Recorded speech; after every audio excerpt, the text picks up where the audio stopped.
In 1986, a historian on a tiny island off the coast of England made a discovery so strange that diplomats had to fly in from another country to end a war that had been raging for 335 years. Except there was one problem. No one had fired a single shot. No one had died. No one even remembered it was happening. And the war was between the Netherlands and a group of rocks, farms, and 500 people who had no idea they were technically at war. Welcome to the 335 Years' War, the longest, the quietest, and arguably the most ridiculous conflict in recorded history. To understand how this happened, you need to go back to 1651. England is tearing itself apart. This is the English Civil War, a brutal conflict between King Charles I and Parliament. The king's supporters, called royalists, are losing ground, badly. And when you are losing a war on land, you retreat to the sea. That is exactly what the royalist fleet did. They sailed to a small archipelago about 28 miles off the southwestern tip of England, the Isles of Scilly, a place so remote that most English people at the time could not have found it on a map. The royalists set up shop there, using the islands as a base for their privateers. And those privateers began attacking Dutch merchant ships.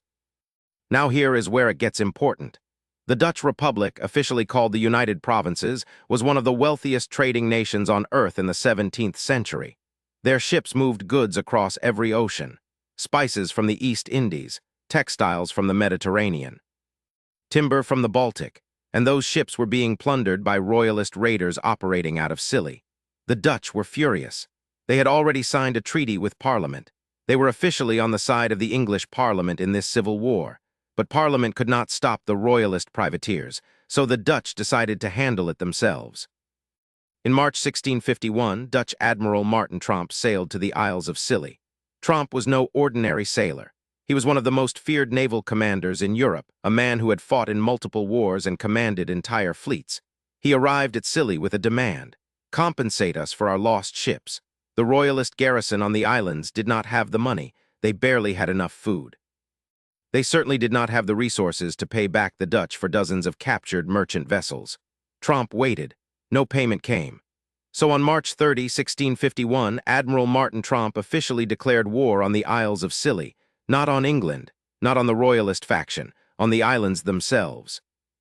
You might be wondering how a sovereign nation declares war on an archipelago with a population smaller than most villages.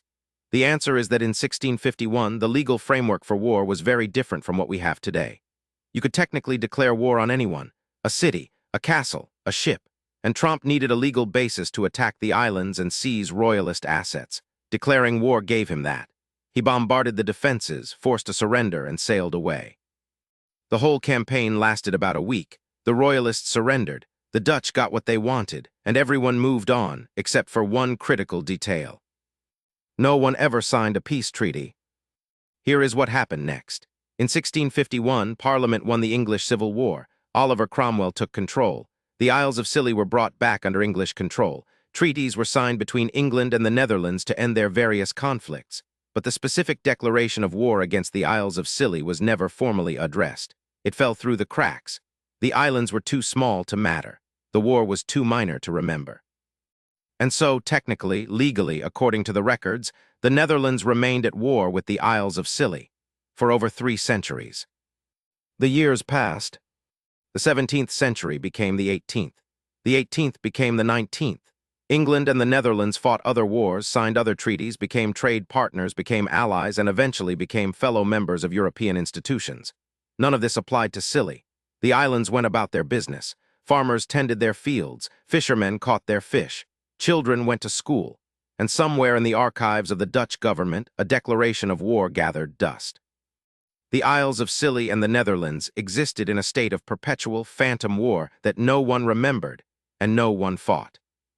Then, in 1986, a local historian named Roy Duncan was researching the history of the Isles of Scilly. Duncan was the chairman of the Council of the Isles of Scilly and a passionate amateur historian. He spent years going through old records, letters, and documents, and somewhere in his research, he found the 1651 declaration.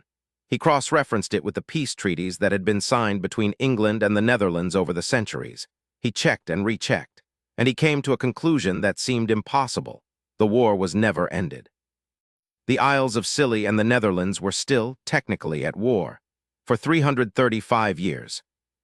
Duncan did what any responsible historian would do. He contacted the Dutch embassy in London. The ambassador at the time was a man named Rein Heidekoper. When Duncan explained the situation, there was reportedly a long pause, then laughter. Then a careful review of the historical records by Dutch legal scholars, and then confirmation. Duncan was right. The war had never been formally ended. On April 17, 1986, Ambassador Heidekoper traveled to the Isles of Scilly. He met with local officials. A peace treaty was drafted, reviewed, and signed. The 335 years war was finally over, not with a bang, not with a battle, but with a handshake, a signature, and a great deal of bemused laughter. There is something almost poetic about the fact that a war can exist for over 3 centuries and produce 0 casualties. No one died. No one was wounded. No buildings were destroyed beyond what Tromp's brief bombardment caused in 1651. The entire conflict was a legal ghost, a bureaucratic echo that reverberated through time without affecting a single human life. And that might be the most important thing about this story. We tend to think of war as something defined by violence, by armies, by bloodshed, but war is also a legal status. It is a piece of paper filed in an archive. It is a declaration read aloud and then forgotten. The 335 years war reminds us that the systems we build, the legal frameworks we create, the documents we sign or fail to sign, those things take on a life of their own. They persist long after the people who created them are gone. They persist long after the reasons for their creation have evaporated.